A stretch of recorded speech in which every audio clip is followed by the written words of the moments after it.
जी, हमारे देश के प्रधानमंत्री मोदी जी भाइयों और बहनों बोल के संबोधन करते हैं लोगों को। हाँ, इसके बारे में आप क्या कहना कहना चाहेंगे?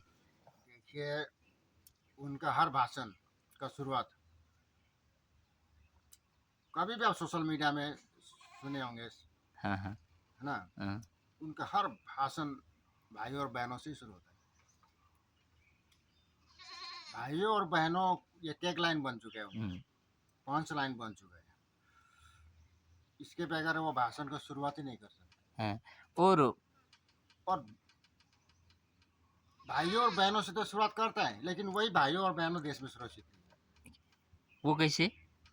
देखिए, बहनों तो आप सुन रहे होंगे, देखे होंगे, कोई गिलान में, कोई फ्रीज में, कोई बड़े बड़े सूटकेस में, कोई गैलन में पैक होता है, सीमेंट जी। करके उसको मार मार दिया जाता है कि नहीं? कोई हाँ, भी अफेयर्स में लव जिहाद हुए कहीं, बहन तो खतरे में है, बहन की जिंदगी खतरे में है, बहन और आपने कभी भाइयों के सुरक्षित नहीं बारे है। में बोला।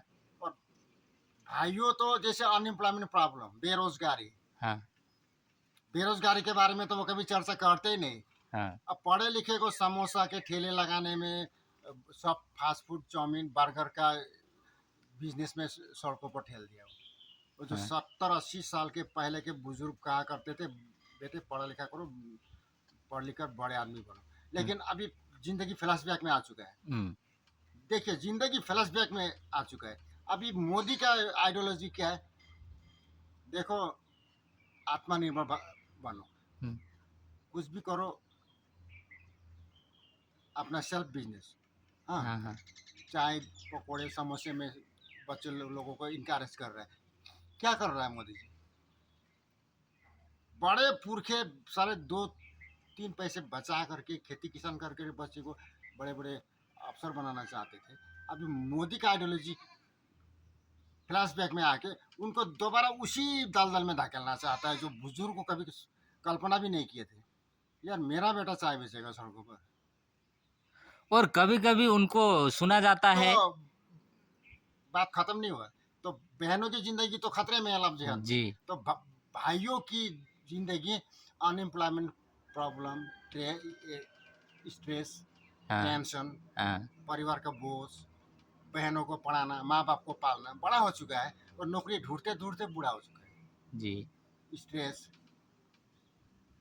आधा उम्र नौकरी ढूंढते ढूंढते उनका बेचारा शादी का उम्र गुजर जाता और उनके भाषण में और एक चीज़ सुना जाता है, मित्रों बोल के बोलते हैं है। वो। मित्रों, हुँ, मित्रों की भी जिंदगी खतरे में है, क्योंकि वो जिसको कैसे? मित्रों कहता है ना, हाँ, वो तो उसी का लेवल का होगा, उसी का हम उम्र का होगा ना। तो उसका हम उम्र का, जैसे कि बाबा जी, जी। अभी आजकल देखिए, फिनेंशियल प्रॉब्लम, इकोनॉमिकल प्रॉब्लम की वजह से बेटियों का शादी नहीं कर सकते, बच्चों को उचित शिक्षा नहीं दे सकते। जी। तो जो मित्रों का है ना, वो मित्रों तो टेंशन में ऐसे ही बेचारे कोई सुसाइड कर लेते हैं, जिसे किसान ही समझ लो। अपने पर्याप्त मात्रा में खेतों में पूंजी नहीं लगा सकते, दवाई खरीदने, यूरिया खरीदने के लिए, प्रोडक्शन को अपलिफ्ट करने के लिए, बूस्ट करने के लिए उसके पास कैपेसिटी नहीं है। किसान तो ऐसे आत्महत्या कर रहा है, तो उसका मित्र, उसका लेवल का मित्र हाँ, तो ऐसे सुसाइड हो रहा है ना, वो भी खतरे में। अच्छा। और अक्सर सुना जाता है बच्चों को बीच में वो ज़्यादा चर्चा में आते हैं, बच्चों बोल के भी उनको सुनाई देता है, वो वो तो बोलते बेचारे हैं। खूबसूरत दुनिया देखने से पहले कि उसकी जिंदगी बर्बाद कर चुका है। एसपीवी वैक्सीन के बारे में बोल रहे हैं।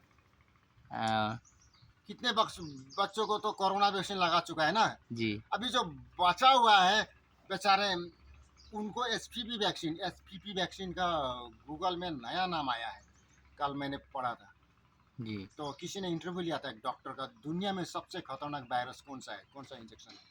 तो उन्होंने एसपीवी वैक्सीन का लिया था। एसपीवी वैक्सीन को लगाने का मतलब, अमेरिका बोलता है India is a laboratory, we हाँ, can test anything, India is like our laboratory. तुम शुअर के ऊपर भी टेस्ट करो अपने देश में, वो मर्जी, लेकिन तुम वही टेस्ट इंडिया में आदमी के ऊपर कर सकते हो। India is our laboratory. India कुछ भी नहीं है, इंडिया में जाओ टेस्ट करो, कुछ भी कोई प्रॉब्लम नहीं है, क्योंकि इंडिया ठीक ठीक है, इंडिया का आदमी बेवकूफ़ अच्छा। है। एसपीवी वैक्सीन को टेस्ट किया गया सर तमिलनाडु में। हुँ। तो बच्चे के बच्चों का जान भी खतरे में है। हाँ, उससे क्या होता है, ये क्या कैंसर का रोकथाम हो सकता है। कैंसर हाँ, को कभी पनपने नहीं देता, रोग हुँ, प्रतिरोधक क्षमता को बंद कर देता है ना। ये एसपीबी लगाने से दरअसल ऐसी कोई बात नहीं है, ये कैंसर को और बढ़ावा देता है। तो तमिलनाडु में टेस्ट हुआ था, कितने लड़के मारी गई, तो उसके बाद बोला था अमेरिका ने, India is our like our laboratory. तो मोदी जी का कहने का चीज़ ठू आपको 100% जानकारी है, जो भाइयों, बहनों और मित्रों और कभी-कभी माताजी भी बोलते हैं वो। माता जी तो अब बच्ची को, अपने बच्चियों को जो अन्याय हो रहा है अपने देश में, हाँ, अपने बेटी के ऊपर जो अन्याय हो रहा है, कोई माँ सहन कर सकता है? नहीं कर सकता। वो निर्भया की माँ तो 8 साल फाइट किया, टफ फाइट किया। जज ने खुद बोला, हाँ, you had a very tough fight, बहुत संघर्ष किया आपने। हाँ, 8 साल तक संघर्ष किया, तब जाके 4 लोगों को फांसी हुआ। हाँ, क्या है उसके बाद कभी केस नहीं हुआ निर्भया जैसे? हुआ ना? हुआ है, तो कितनी माँ ने संघर्ष किया, कितनी लड़कियों को जस्टिस मिला? नहीं ना। नहीं तो मिला। माताएं जो बोलती है ना, हाँ, वो भी खतरे में। माताएं भी कभी कभी टेंशन में सुसाइड कर लेती है। अच्छा, अच्छा, बेटी अच्छा। को न्याय नहीं मिल रहा है, ट्यूशन जाती है, शाम को घर आएगी, श्योर नहीं है।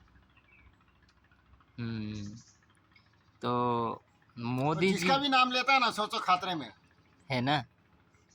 तो अभी गोरखाओं का नाम ले रहा है। हाँ, मेरे अभी भाइयों और बहनों, गोरखा भारत के आज़ादी में, देश के स्वतंत्र आंदोलन में उनकी भूमिका बहुत ही महत्वपूर्ण है। उनकी योगदान, उनके कंट्रीब्यूशन, उनकी डेडिकेशन, उसके समर्पण हम कभी भुला नहीं सकते। वो चूतिया बना रहा है, वो भूल चुका है। हुँ, हुँ, हुँ।